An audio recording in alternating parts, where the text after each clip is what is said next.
স্বাধীনচেতা মেয়েদের সঙ্গে থাকতে চাওয়া এতটা সহজ নয়। সে আপনার সব বারণ চোখ কান বন্ধ করে শুনবে না। এটা করা যাবে না, সেটা করা যাবে না, এখানে যাওয়া যাবে না, এর সাথে কথা বলা যাবে না। এই সমস্ত নিয়মসূচির মুখে সে প্রশ্ন ছুড়ে বসবে, কেন? মতামতের অমিল হলে সে মুখ বন্ধ করে মেনে নেবে না যে ভুলটা তার। সে তর্ক করবে, লজিক্যালি কোনটা ঠিক কোনটা ভুল সেটা বিচার করবে। সে কারোর কাছে হাত পেতে নিজের শখ পূরণ করতে চাইবে না, বরং নিজের উপার্জনের টাকায় কাঁধে কাঁধ মিলিয়ে রেস্টুরেন্ট, শপিং মল কিংবা সিনেমার বিলটা মেটাতে চাইবে।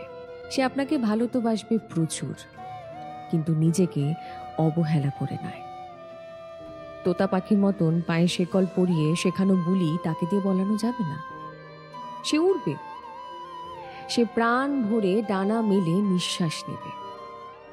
সে তার ইচ্ছে মতন বসবে, তার মনের মতন, তার খুশির মতন উঠবে।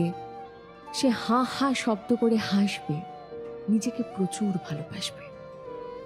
হ্যাঁ, অনেকের পক্ষে আবার এরকম মেয়ে মানুষকে ভালোবাসা অতটা সহজ নয়। তাই আপনি আরো একবার ভেবে দেখুন, আপনি পারবেন তো?